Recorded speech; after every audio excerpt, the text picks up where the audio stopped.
Guys, I'm Steve. Welcome back to the channel. Welcome back to another video. If it's your first time stopping by the channel, hit that subscribe button. Trust me, you won't regret it. You're a returning subscriber. As always, guys, welcome back, and I do appreciate the support.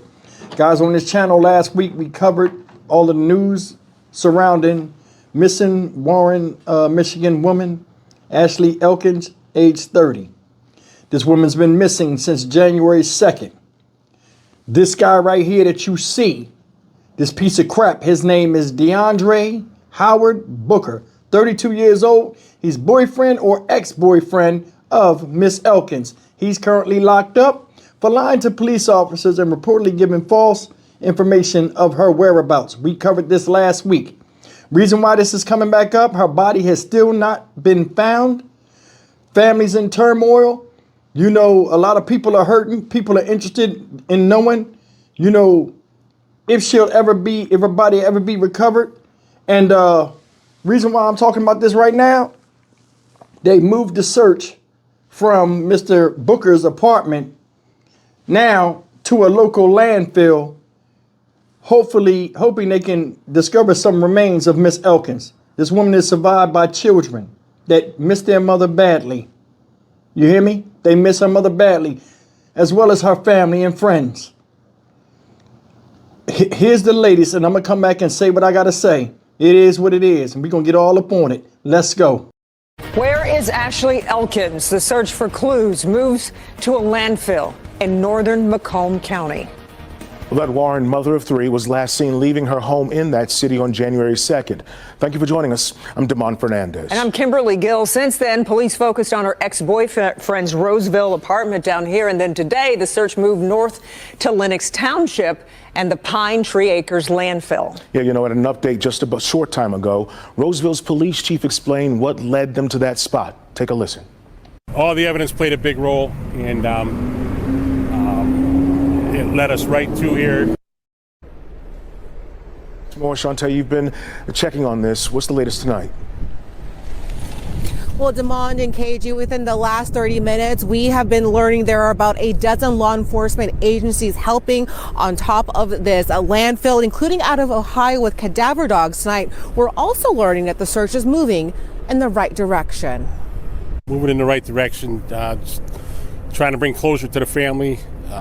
As you saw, we had 40, 50 officers out here. Tonight, new images from Drone 4 show multiple people donning bright colored suits on top of this landfill.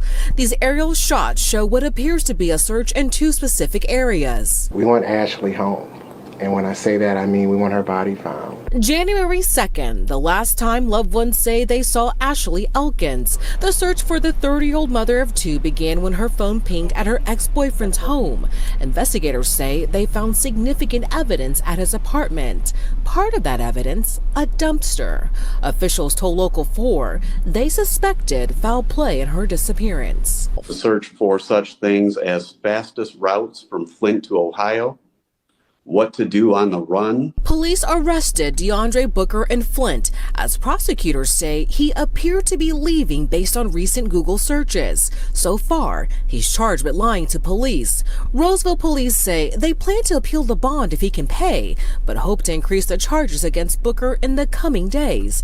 Meanwhile, Elkins' mother desperate for answers. I just can't find her. It's really just, it's hurting.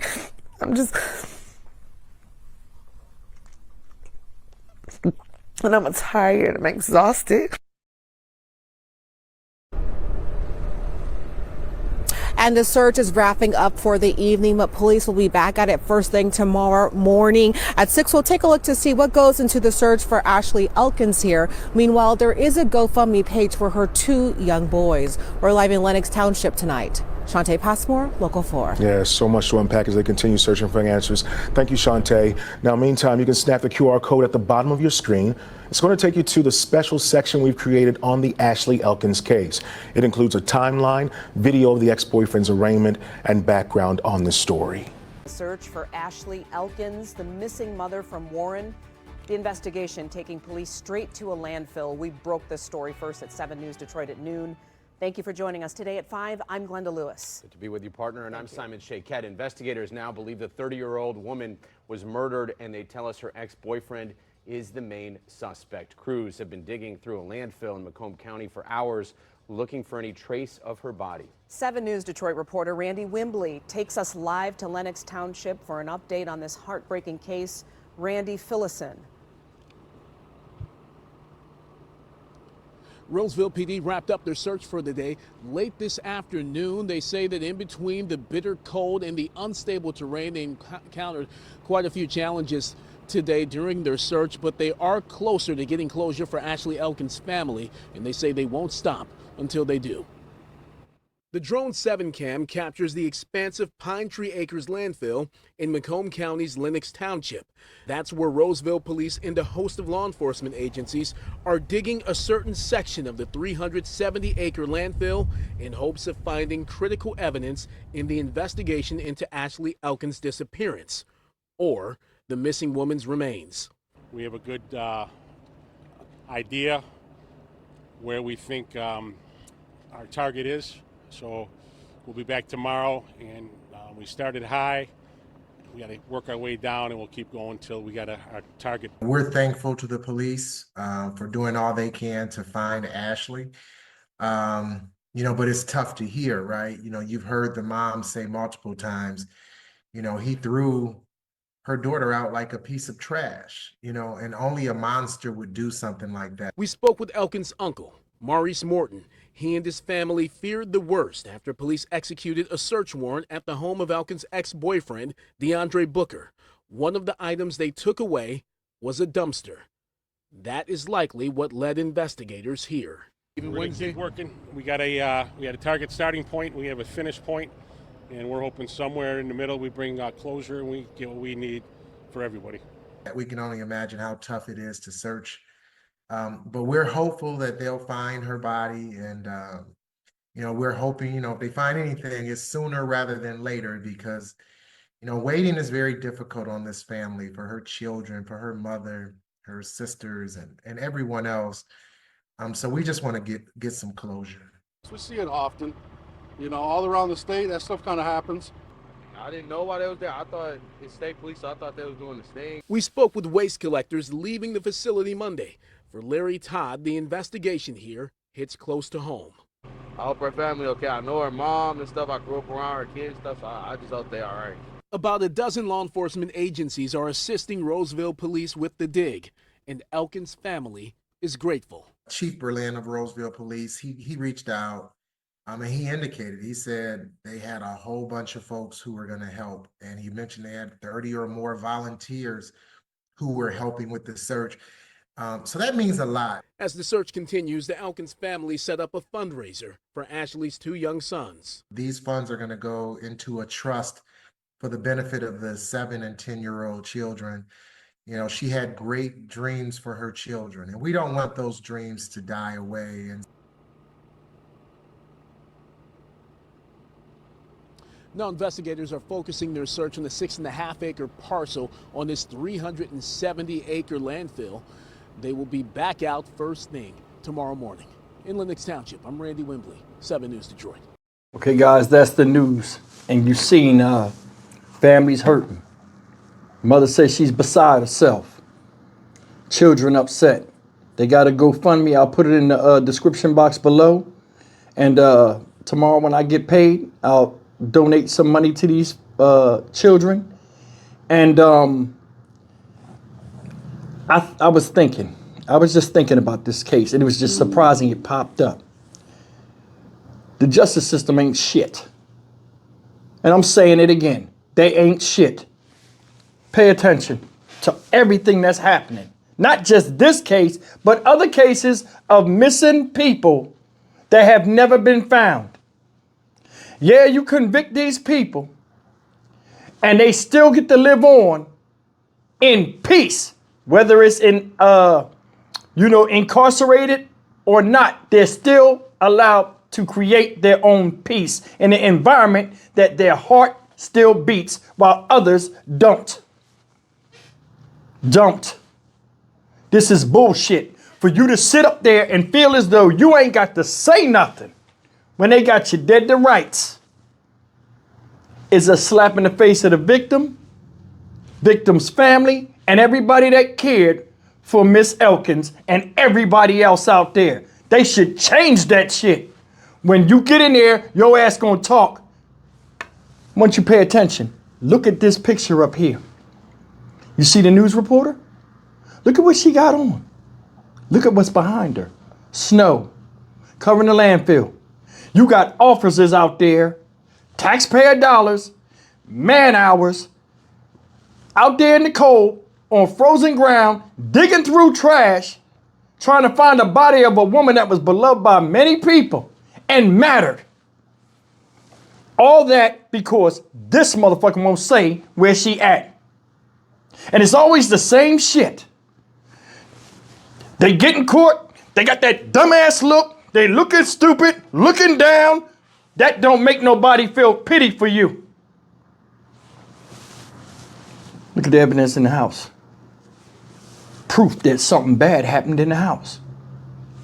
Had weapons. Supposedly, I think it said a knife with blood on it or knives with blood on it. She was trying to avoid him. He was bothering her. Said in the beginning, they gave him what? The benefit of the doubt. Same stuff we hear in every other damn situation where a dude flies off the handle and kills somebody that they deem they love or in a relationship with. We gave him the benefit of the doubt. But we started seeing stuff. What was the stuff they were seeing? Same repetitive MO. Ask for the passwords to her social media. Controlling. You can't go nowhere unless you tell me where you at. Stupid stuff. And for what? Like your life ceases to exist if this person is in it or before they came, there was no you. This woman got 2 children that depended on her. He didn't think nothing about that when he did, whatever he did, because we all know he fucking did it. Why does he get to sit up there right now, parents crying their eyes out, babies crying their eyes out, siblings crying their eyes out, and he's sitting up there right now waiting for Monday Night Football to come on the playoffs. I wonder who gonna win, the Rams or Minnesota. I ain't saying nothing. Mum's the word. I'll be goddamn. Y'all better start talking to these motherfuckers and getting information out of them. For real. Waterboarding don't cost shit except a bucket and some a chair and what's the name? That's something in every damn office. And some towels. This is crazy. Crazy. Justice system coddle criminals. You have these rights. You have those rights. They deemed this woman dead already. How do you think that heaviness feels on the family and the children knowing they'll never see their mom again? Said she left out and was like, yeah, I'll be right back. Never came back. Because the boogeyman got her. And he's in Warren, Michigan. And his name was DeAndre Booker. I want you to think about that. There's a lot more like him out here. And this guy don't give a shit because as long as he's protected and don't have to say nothing, all the taxpayer dollars and all of this stuff will be on the hook because if they don't have no body, his dumb ass think they can't convict him of doing something to her. When all the fingers and evidence point to him doing something. They need to go in there and beat his motherfucking ass right now until he fucking shit biscuit batter and then he'll get to talking. Or just start taking fingers and toes off. Everybody got a breaking point, and trust me, there's no such thing as a tough guy. You're only tough so much until that pain tolerance pass you out and they wake you up and you get a repeat. This is craziness. Craziness. It broke my heart in that last video I said where the family attorney or the family spokesperson was talking and the mom was sitting next to him and he said, yeah, you know, police say she's dead already. And the mom is sitting right there. Right there. I got my first dose of reality besides doing these videos when I seen Tyree Nichols' mother. You know what I'm saying? Shout out Robot and Wells. Yeah, she was happy to see me. And, you know, she's trying to get by day, all of them are, but you still see it's something empty in the eyes because something's missing out of her life that was vital to her own existence. Someone she birthed that is no longer here. How you think the mother of Miss Elkins feel? That's the thing. There are people out here that erase people like letters on a piece of paper with an eraser and act like nothing's wrong with it. And it has irreparable damage to those that care. I'm Stock Market Steve for the Dynamic Reason channel. As always, like, comment, share, and subscribe. This is the stupidest thing ever. You cannot be civilized with uncivilized people. You can't. And you try to talk about a court of law and all. They didn't care about the law when they did what they did. So why is the law fucking protecting them? Because I'm going to be honest with you. If that was my daughter, as a father, I would want to speak to him. But they won't allow that. So who has more, who's getting the justice right now? Who's done more unjustly? Those that, the victim's family, or the guy that victimized the victim? He can sit it there in peace because he knows he's going to prison. And it ain't nothing new for him. He had a history of larceny, stealing, no good pieces of shit. He's one of them. Fuck this dude. See you in the next video. Take care.